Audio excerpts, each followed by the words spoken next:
Indian automobile history നോക്കിക്കഴിഞ്ഞാൽ 80 വർഷത്തിൽ പരം പാരമ്പര്യമുള്ള ഒരു ബ്രാൻഡാണ് മഹീന്ദ്ര. 1945 സ്റ്റീൽ മാനുഫാക്ചറിങ് കമ്പനിയായിട്ട് സ്റ്റാർട്ട് ചെയ്ത മഹീന്ദ്ര ഇന്ന് എത്തി നിൽക്കുന്നത് ഒരു വേൾഡ് ക്ലാസ് ബ്രാൻഡായിട്ടാണ്. ഒരു സമയത്ത് two wheeler to aeroplanes manufacture ചെയ്ത ഒരു കമ്പനിയായിരുന്നു മഹീന്ദ്ര. മഹീന്ദ്രയെ പറ്റി പറഞ്ഞു കഴിഞ്ഞാൽ ആ ഒരു എവല്യൂഷൻ 1945 ഈവൻ പ്രീ ഇൻഡിപെൻഡൻസ് ആയിട്ട് സ്റ്റാർട്ട് ചെയ്തതാണ്. അത് കഴിഞ്ഞിട്ട് ജീപ്പ്, അതായത് ഡെയിംലർ ക്രൈസ്ലറിൻ്റെ ജീപ്പിൻ്റെ വില്ലീസ് എന്നൊക്കെ നമ്മൾ പറയുന്ന ആ വെഹിക്കിളിൻ്റെ കിറ്റ് അസംബിൾ ചെയ്താണ് മഹീന്ദ്ര ഈ ഒരു ഓട്ടോമോട്ടീവ് ബിസിനസ്സിലേക്ക് വന്നത്. One of the first manufacturers in India എന്ന് പറയാം. അപ്പം M&M മഹീന്ദ്ര ആൻഡ് മഹീന്ദ്ര എന്നാണ് ഇപ്പോൾ അറിയപ്പെടുന്നത്. എങ്കിലും അന്ന് ഇത് സ്റ്റാർട്ട് ചെയ്തപ്പോൾ മഹീന്ദ്ര ആൻഡ് മുഹമ്മദ് എന്നാണ്. അതിൽ മുഹമ്മദ് 1948 പാകിസ്ഥാനിലേക്ക് പലായനം ചെയ്യുകയും പിന്നീട് പുള്ളി അവിടുത്തെ ഫസ്റ്റ് ഫിനാൻസ് മിനിസ്റ്ററായി മാറുകയും ചെയ്തു. അവിടെ നിന്നുള്ള ആ ഒരു ചുവടുവെപ്പ് ഇന്ന് മഹീന്ദ്ര എവിടെ എത്തി നിൽക്കുന്നു എന്നുള്ളത് നമുക്കറിയാൻ സാധിക്കും. മഹീന്ദ്രയുടെ കാര്യം പറഞ്ഞു കഴിഞ്ഞാൽ ഇന്ത്യക്കാരെ ഒരു ഗ്രാമങ്ങളിൽ നിന്നും നഗരങ്ങളിലേക്ക് എത്തിപ്പെടാനുള്ള ഒരു മൊബിലിറ്റി അല്ലെങ്കിൽ അതിനുള്ള ഒരു ഉപാധിയായിരുന്നു മഹീന്ദ്ര. കാളവണ്ടിയിലും നടന്നുമൊക്കെ സഞ്ചരിച്ചിരുന്ന കാലത്തായിരുന്നു ആ ഒരു വിപ്ലവം. ജീപ്പ് ജനറൽ പർപ്പസ് എന്നുള്ളതിൻ്റെ ഫുൾ ഫോമാണ് ജീപ്പ്. ശരിയാണ്, അന്നത്തെ കാലത്ത് റോഡും ഒന്നും ഇല്ലാത്തൊന്ന് സങ്കല്പിച്ച് നോക്കും. റോഡ് ഇന്നേക്ക് ഒരു 70 വർഷം മുമ്പ് ഇത്രയും ഇൻഫ്രാസ്ട്രക്ചർ ഒന്നും ഇല്ലാത്ത ഇന്ത്യയാണ്. അപ്പോൾ കാസ് പോലും ലിമിറ്റഡ് ആയിരുന്നു. അപ്പോൾ ഇടുക്കി, കോട്ടയം, പത്തനംതിട്ട, വയനാട് പോലെയുള്ള മലയോര പ്രദേശങ്ങളിൽ ജീപ്പ് മാത്രം ചെന്നെത്തുന്ന ഒരുപാട് സ്ഥലങ്ങളുണ്ടായിരുന്നു. അപ്പോൾ ഇന്നത്തെ ഒരു തലമുറയോട് ഇത് പറഞ്ഞാൽ അത് റിലേറ്റ് ചെയ്യാൻ പറ്റില്ല. ഒരു പക്ഷേ ഗവി സിനിമ കണ്ടിട്ടുണ്ടെങ്കിൽ അതിനകത്ത് കാണിക്കുന്നുണ്ട് ആ ഒരു പിന്നെ ജിഷ്ണു ചെയ്ത ഒരു ക്യാരക്ടർ. ജീപ്പിൻ്റെ ഒരു പ്രാധാന്യം എത്രത്തോളമാണ്. ഒരു ഗ്രാമത്തിൽ ഒരു പക്ഷേ ഒരു ജീപ്പൊക്കെ ഉണ്ടായിരുന്നുള്ളൂ. ആ ജീപ്പ് ആംബുലൻസായും പിന്നെ പബ്ലിക് ട്രാൻസ്പോർട്ടും ഒരു മിനി ബസ്സായും എല്ലാം പ്രവർത്തിച്ചിരുന്ന ഒരു വാഹനമായിരുന്നു. ആ ഒരു കാര്യം നോക്കിക്കഴിഞ്ഞാൽ ഒരു 1947-48 ടു മിഡ് 90s വരെ ഈ യൂട്ടിലിറ്റി വെഹിക്കിൾസ് മാത്രം മാനുഫാക്ചർ ചെയ്തിരുന്ന കമ്പനിയായിരുന്നു മഹീന്ദ്ര. അതിലൊരു മോണോപ്പൊളി തന്നെ ഉണ്ടായിരുന്നു. ആദ്യം വന്നത് CJ സീരീസ്, അതായത് സിവിലിയൻ ജീപ്പ്. ഈ പിന്നെ ജീപ്പുമായിട്ടുള്ളൊരു കൊളാബറേഷൻ മിഡ് 90s കൂടി ആ കൊളാബറേഷൻ സ്റ്റോപ്പായി. പിന്നെ CL സീരീസ് ആയിട്ട് മഹീന്ദ്ര വരുവാണ് ചെയ്തത്. CL എന്ന് പറഞ്ഞാൽ അവർ അതിന് കൊടുത്തിരിക്കുന്ന ആ ഒരു ഫുൾ ഫോം മഹീന്ദ്ര ടേം ചെയ്തിരിക്കുന്നത് സിവിലിയൻ ലെജൻഡ് എന്നുള്ള രീതിയിലാണ്. അപ്പോൾ CJ സീരീസ് പറഞ്ഞു കഴിഞ്ഞാൽ CJ 2A 2B 3A, അത് കഴിഞ്ഞ് CJ 4 വന്നു, CJ 500D. നമുക്ക് കുറച്ചുകൂടെ ഒരു ഇന്ത്യൻ ബ്രാൻഡ് എന്ന് പറയുന്നത് CJ 500 തൊട്ടാണ്. CJ 500 ആണ് 80s 90s കിഡ്സിനൊക്കെ ജീപ്പ് എന്ന് പറഞ്ഞ് കേൾക്കുന്ന ആ ഒരു കാര്യം. അത് ഒരു ലോങ് വീൽ ബേസോട് കൂടി വന്ന 1975 ലോഞ്ച് ചെയ്തൊരു വാഹനമായിരുന്നു. അതാണ് ഇന്ത്യയിലെ ഫസ്റ്റ് ഡീസൽ പാസഞ്ചർ വെഹിക്കിൾ. അതിൽ പവർ ചെയ്തിരുന്ന ഡീസൽ എൻജിൻ എന്ന് പറഞ്ഞു കഴിഞ്ഞാൽ ഹെവി എക്യുപ്മെൻറ്റ് ഒക്കെ മാനുഫാക്ചർ ചെയ്തിരുന്ന അമേരിക്കൻ കമ്പനിയായ ഇൻ്റർനാഷണലിൽ നിന്ന് സോഴ്സ് ചെയ്ത ഒരു എൻജിനായിരുന്നു. അത് പറയപ്പെടുന്നത് ആ എൻജിൻ ട്രാക്ടേഴ്സിലൊക്കെ യൂസ് ചെയ്തിരുന്ന ആ എൻജിന് ഭയങ്കര ടോക്കായിരുന്നു. പക്ഷേ പവർ വളരെ മിനിമലായിരുന്നു. ടോപ്പ് സ്പീഡ് 60 അല്ലെങ്കിൽ 70 കിലോമീറ്റേഴ്സൊക്കെ ഉണ്ടായിരുന്നുള്ളൂ. കൗതുകമായ ഒരു കാര്യം എന്ന് പറഞ്ഞു കഴിഞ്ഞാൽ ഈ അന്നത്തെ കാലത്ത് ഈ ജീപ്പുകളായിരുന്നു ബ്യൂറോക്രാറ്റ്സിന് എസ്കോർട്ടായിട്ട് പോയിക്കൊണ്ടിരുന്നത്. അപ്പം അവർ സെഡാൻ കാസിലായിരുന്നു പോയിക്കൊണ്ടിരുന്നത്. ലൈക്ക് അംബാസഡർ ആയാലും കോണ്ടസ് ആയാലും സ്റ്റാൻഡേർഡ് 2000 ആയാലും ഈ വാഹനങ്ങളെല്ലാം ടോപ്പ് സ്പീഡ് അറൗണ്ട് 100 അറ്റൈൻ ചെയ്യുമ്പോൾ ജീപ്പ് കിതയ്ക്കുമായിരുന്നു. മാക്സിമം ഒരു 60 ആണ് അതിൻ്റെ ഒരു സ്വീറ്റ് ഒരു സ്പീഡ് റേഞ്ച് എന്ന് പറഞ്ഞാൽ. അത് കഴിഞ്ഞാൽ ശരിക്കും ഭയങ്കര സ്ട്രെസ്സാണ് നമ്മൾ എഞ്ചിന് കൊടുക്കുന്നത്. വേറെ ഏത് മല വേണമെങ്കിലും കയറും. 3 സ്പീഡ് ട്രാൻസ്മിഷൻ ആയിരുന്നു അതിന് വന്നത്, 4 വീൽ ഡ്രൈവ്. CJ500D നന്നായിട്ട് സെയിൽസ് വോള്യൂം ജനറേറ്റ് ചെയ്തിരുന്നതും ആളുകൾ ആക്സെപ്റ്റ് ചെയ്തിരുന്ന കാലത്താണ്. അത് ഓപ്പൺ ജീപ്പാണ്. Open jeep by in the sense അതിന് ഡോസ് ഇല്ലായിരുന്നു. 1975 CJ500D ലോഞ്ച് ചെയ്തതിന് ശേഷം അതൊരു മോണോപ്പൊളി കൈൻഡ് ഓഫ് ഇതായിരുന്നു ഇന്ത്യയിൽ. കാര്യം സാധാരണക്കാർ ഭയങ്കരമായിട്ട് ആക്സെപ്റ്റ് ചെയ്ത ഒരു വണ്ടിയായിരുന്നു ജീപ്പ് എന്ന് പറയുന്നത്. മഹീന്ദ്ര ജീപ്പ് എന്ന് തന്നെയായിരുന്നു അത് അറിയപ്പെട്ടിരുന്നത്. അന്ന് ജീപ്പുമായിട്ടുള്ള കൊളാബറേഷൻ കൊണ്ടാണ് ജീപ്പ് എന്ന് പറഞ്ഞാൽ കാനോപ്പിയുള്ള വണ്ടി എന്നുള്ള ഒരു ഇതായിപ്പോയി. അപ്പോഴാണ് അടുത്ത ഒരു ഇന്നോവേഷനായിട്ട് മഹീന്ദ്ര വന്നത്. അത് 1985 അതൊരു മേജർ അപ്ഗ്രേഡ് എന്ന് തന്നെ പറയാം.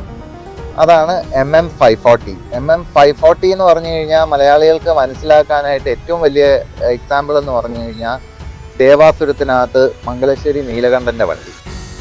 പക്ഷെ അതിനകത്ത് കാണിക്കുന്ന വാഹനം ഒരു ഫസ്റ്റ് ഫേസ് ലിഫ്റ്റ് എന്ന് പറയുന്നതാണ്. സിംഗിൾ ബമ്പറൊക്കെ ആയിട്ടാണ് ആദ്യത്തെ ജനറേഷൻ വന്നത്. അതിൽ കുറച്ച് ഇൻട്രസ്റ്റിംഗ് ഫാക്ട്സ് ഉണ്ട്. ഒന്ന്, അത് 4 സ്പീഡ് മാനുവൽ ട്രാൻസ്മിഷനാണ് വന്നത്. അതുവരെയുള്ള ജീപ്പൊക്കെ 3 സ്പീഡ് മാനുവൽ ട്രാൻസ്മിഷൻ ആയിരുന്നു. ഈ 4 സ്പീഡ് മാനുവൽ ട്രാൻസ്മിഷൻ സോഴ്സ് ചെയ്തത് കിയ മോട്ടോഴ്സിൽ നിന്നായിരുന്നു. 85 ഓർക്കണം. കിയ ഇന്ത്യയിൽ പോപ്പുലറായിട്ട് ഒരു 10 കൊല്ലത്തിൽ താഴെ ആയിട്ടുള്ളൂ. പക്ഷെ അന്നേ മഹീന്ദ്രയ്ക്ക് ഒരു അസോസിയേഷൻ ഉണ്ടായിരുന്നു കിയ ആയിട്ട്. അപ്പൊ കിയ സോഴ്സ്ഡ് ട്രാൻസ്മിഷൻ ആണ്. അതിന് KMT എന്നാണ് അവർ കോഡ് ചെയ്തിരിക്കുന്നത്. അതേപോലെ എഞ്ചിൻ ആണെങ്കിലും പ്യൂഷോ സോഴ്സ്ഡ് 2112cc എഞ്ചിനായിരുന്നു. വേറെയും പ്രത്യേകതകളുണ്ട് MM540ക്ക്. ഫസ്റ്റ് ജീപ്പ് വിത്ത് ഡോസ് ആയിരുന്നു. അതേപോലെ ആ കാലത്ത് ക്രൂയിസ് കൺട്രോൾ ഉണ്ടായിരുന്നു. ക്രൂയിസ് കൺട്രോൾ എന്ന് പറഞ്ഞാൽ ഇന്നത്തെ പോലെ ഇലക്ട്രോണിക് ക്രൂയിസ് കൺട്രോൾ ഒന്നുമല്ല, കേബിൾ ആയിരുന്നു. ഒരു നോബ് ഉണ്ടായിരുന്നു. നോബിൽ തിരിച്ച് നമുക്ക് ക്രൂയിസ് സെറ്റ് ചെയ്യായിരുന്നു. ഹൗവർ അത് റെക്കമെൻഡഡ് അല്ല. കാര്യം ബ്രേക്ക് ചെയ്യുമ്പോൾ ഒന്നും ഓട്ടോമാറ്റിക്കായിട്ട് കട്ട് ഓഫ് ആവില്ല. ഹൈവേസിലൊക്കെ പോകുമ്പോൾ നമുക്ക് സെറ്റ് ചെയ്ത് വെക്കാം. ഇതിൻ്റെ പ്രീവിയസ് ജനറേഷൻ ഒരു 70 വരെയൊക്കെ അറ്റൈൻ ചെയ്യുള്ളായിരുന്നെങ്കിൽ ഇത് അത്യാവശ്യം സ്പീഡ് എടുക്കാമായിരുന്നു. ലൈക്ക് ഒരു 100 കിലോമീറ്റേഴ്സ് സ്പീഡ് വരെയൊക്കെ MM540 അറ്റൈൻ ചെയ്യുമായിരുന്നു. പിന്നെ ക്ലോസ്ഡ് ക്യാബിൻ ആയിരുന്നു ഫ്രണ്ട്. പിന്നെ ബാക്ക് കനോപ്പി ആയിരുന്നെങ്കിലും അത് കുറച്ചുകൂടെ ഒരു നിഷ് സെഗ്മെന്റ് ചൂസ് ചെയ്യുന്ന ഒരു വെഹിക്കിളായിരുന്നു. ഒരു പക്ഷേ ആ വാഹനം ലോഞ്ച് ചെയ്യാനുള്ള ഒരു റീസൺ ആ കാലത്താണ് മാരുതി ജിപ്സിയുമായി വന്നത്. അപ്പൊ അന്നൊക്കെ ഉള്ള ഡ്രൈവേഴ്സും അല്ലെങ്കിൽ വെറ്ററൻസും ഒക്കെ വിളിച്ചിരുന്നത് മഹീന്ദ്രയുടെ 5 ഗിയർ ജീപ്പ് എന്നായിരുന്നു. 5 ഗിയർ ജീപ്പ് എന്ന് പറഞ്ഞു കഴിഞ്ഞാൽ 5 സ്പീഡ് അല്ല, 4 സ്പീഡ് ട്രാൻസ്മിഷൻ പ്ലസ് റിവേഴ്സ്, അതിനാണ് 5 ഗിയർ ജീപ്പ് എന്ന് പറയുന്നത്. ഇപ്പൊ MM540യുടെ പ്രത്യേകതകൾ, ഡോസ് വന്നിരുന്നു, ക്രൂസ് കൺട്രോൾ ഉണ്ടായിരുന്നു, 4 സ്പീഡ് മാനുവൽ ട്രാൻസ്മിഷൻ ആയിരുന്നു, അതിലുപരി ക്രൂസ് കൺട്രോൾ ഉണ്ടായിരുന്നു, പിന്നെ ഇലക്ട്രോണിക് പമ്പ് ആയിരുന്നു. എന്ന് വെച്ചാൽ ആ കാലം വരെയുള്ള ജീപ്പുകൾ സ്റ്റോപ്പ് ചെയ്യാനായിട്ട് ഒരു സ്റ്റോപ്പർ പുള്ളി ചെയ്തായിരുന്നു സ്റ്റോപ്പ് ചെയ്യേണ്ടത്. ഇത് കീല് തന്നെയാണ്. അങ്ങനെയുള്ള കുറേ പ്രത്യേകതകളുണ്ടായിരുന്നു. കുറച്ചുകൂടെ റിഫൈൻഡ് എഞ്ചിനായിരുന്നു. അതായത് ഇന്റർനാഷണൽ ജീപ്പിന്റെ ആ ഒരു വൈബ്രേഷനും നോയ്സും ഇല്ലായിരുന്നു. നോയ്സ് കമ്പാരിറ്റീവ്ലി കുറവായിരുന്നു. ലോ ആൻഡ് ടോർക്കും അടിപൊളിയായിരുന്നു അതിന്. ഞാൻ കുറെ കാലം യൂസ് ചെയ്ത ഒരു വാഹനമായിരുന്നു, ഏകദേശം 16 ഇയേഴ്സോളം. അപ്പം ഈ ഇടുക്കി ജില്ലയിൽ ചില സ്ഥലങ്ങളിലൊക്കെ പോകുമ്പം അന്നത്തെ കാലത്ത് നല്ല തണുപ്പായിരുന്നു. അപ്പം ഇത് രാവിലെ ഹീറ്റ് ചെയ്ത് ക്രാങ്ക് ചെയ്യണം. അതായത് ഹീറ്റിംഗ് കോയില് ചൂടാക്കിയിട്ട് വേണം സ്റ്റാർട്ട് ചെയ്യാനായിട്ട്. ഇന്റർനാഷണൽ എഞ്ചിനുള്ള ജീപ്പ് സ്റ്റാർട്ടാകാൻ കുറച്ച് മടി കാണിക്കുന്നിടത്ത് 540 പെട്ടെന്ന് സ്റ്റാർട്ട് ആകുമായിരുന്നു. അതൊന്ന്. പിന്നെ ചില ടെറൈൻസ് ഒക്കെ അത് 4x4 എൻഗേജ് ചെയ്യേണ്ട സ്ഥാനത്ത് ഇത് ഫസ്റ്റ് ഗിയറിലിട്ടാൽ കയറി പോവുമായിരുന്നു. എല്ലായിടത്തും അല്ല, പക്ഷേ അത്യാവശ്യം നല്ല ഇൻക്ലൈൻ ഉള്ള സ്ഥലങ്ങളിൽ. ഇതിനുള്ള പ്രോബ്ലം ഞാൻ ഒബ്സർവ് ചെയ്ത് കുറച്ച് ഒരു 1,00,000 കിലോമീറ്റേഴ്സ് ഒക്കെ കഴിയുമ്പോഴത്തേന് ഇതിൻ്റെ എൻജിൻ ലൈഫ് ഒരു പ്രോബ്ലം ആയിരുന്നു. ഞങ്ങളുടെ അടുത്തുണ്ടായിരുന്ന 540 ഒരു ഘട്ടം എത്തി എല്ലാ 6 മാസവും പിസ്റ്റൺ റീബോർ ചെയ്യേണ്ട അവസ്ഥ വന്നു. പിന്നെ ഓഫ് കോഴ്സ് അതിന് ഓയിൽ ചെലവും കൂടുതലായിരുന്നു. ആ ഒരു സീരീസ് എൻജിൻ യൂസ് ചെയ്ത വെഹിക്കിൾസിന് അവർ DP എന്നുള്ള ഒരു സഫിക്സ് ആയിരുന്നു കൊടുത്തിരുന്നത്. MM540 DP. DPയുടെ ഫുൾ ഫോം മറ്റൊന്നുമല്ല, ഡീസൽ പ്യൂഷോ എന്നാണ്. ആ എൻജിനോട് കൂടി വന്ന മറ്റ് പ്രധാനപ്പെട്ട വെഹിക്കിൾസ് പറയുവാണെങ്കിൽ മിഡ് 80s MM640 എന്ന് പറഞ്ഞ് ഒരു ലോങ് വീൽ ബേസ്, അതായത് CJ500ൻ്റെ ഒരു ലോങ് വീൽ ബേസ് എന്ന് പറയാം. ഡിഫറൻസ് ഫ്രണ്ടിൽ നിന്ന് നോക്കിക്കഴിഞ്ഞാൽ കവേർഡ് ഫെൻഡർ ആണ്, ഓപ്പൺ ഫെൻഡർ അല്ല, കവേർഡ് ഫെൻഡർ ആയിരുന്നു, ലോങ് വീൽ ബേസ് ആയിരുന്നു. അതൊരു വാഹനം. പിന്നെ ക്ലാസിക് എന്ന് പറയുന്ന മഹീന്ദ്രയുടെ ഒരു ഫസ്റ്റ് ലൈഫ് സ്റ്റൈൽ വെഹിക്കിൾ എന്ന് പറയാം. ഇപ്പോൾ ഥാർ റോക്സ് ഒക്കെ ലൈഫ് സ്റ്റൈൽ വെഹിക്കിളാണ്. അന്നത്തെ കാലത്ത് യങ്സ്റ്റേഴ്സിനെ ടാർഗറ്റ് ചെയ്തൊരു വാഹനം ഉണ്ടായിരുന്നു. അത് ഷോർട്ട് വീൽ ബേസ് ആയിരുന്നു.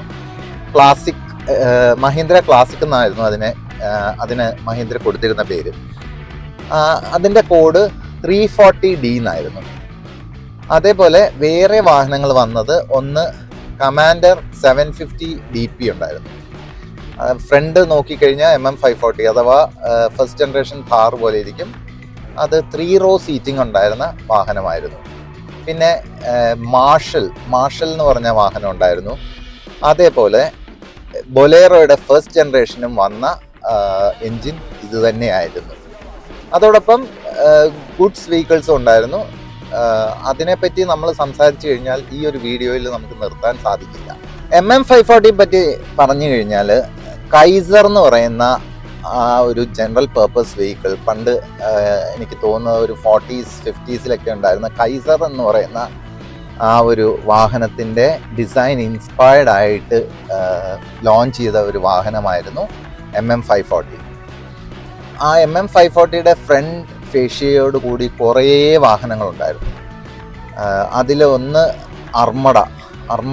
അർമഡയിലും വന്നത് ഈ DP എൻജിൻ തന്നെയായിരുന്നു. 2112cc പ്യൂഷോ സോഴ്സ്ഡ് ആയിട്ടുള്ള വാഹനമായിരുന്നു.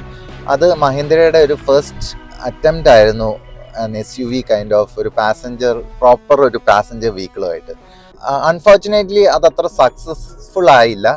അത് കഴിഞ്ഞിട്ടാണ് അർമഡ ഗ്രാൻഡ് ലോഞ്ച് ചെയ്തത്. അതും ഒരു പരാജയമായിരുന്നു. അതിനുശേഷം 2000 ബിഗിനിങ്ങിലാണ് ബൊലേറോ ലോഞ്ച് ചെയ്തത്. It's just like another Mahindra vehicle which is not going to succeed. പക്ഷേ കാലം തെളിയിച്ചു, the most successful SUV in India Bolero. ഈ വീഡിയോയിൽ നിങ്ങളുടെയും പങ്കാളിത്തം അനിവാര്യമാണ്. നിങ്ങളുടെ കമൻസ് രേഖപ്പെടുത്തുക. ബെസ്റ്റ് കമൻറ്റ് നമ്മൾ ചൂസ് ചെയ്യുന്നതായിരിക്കും. August 15 അത് അനൗൺസ് ചെയ്യുന്നതാണ്. Comment and win. നിങ്ങൾക്കുമാകാം ഒരു ലക്കി വിന്നർ. ചെയ്യേണ്ടത് ഇത്ര മാത്രം: വീഡിയോ കണ്ടതിന് ശേഷം 3 പേർക്ക് ആ വീഡിയോ സെൻഡ് ചെയ്യുക. അതോടൊപ്പം നിങ്ങളുടെ കമൻസും അതിൽ രേഖപ്പെടുത്തുക. ഏറ്റവും കൂടുതൽ ലൈക്ക് കിട്ടുന്ന കമൻറ്റ് നമ്മൾ പിക്ക് ചെയ്യും. അതിൽ നിന്നൊരു ഭാഗ്യശാലിയെ സെലക്ട് ചെയ്യുകയും ചെയ്യും. ഇത് അനൗൺസ് ചെയ്യുന്നത് ഒരു VIP ആയിരിക്കും.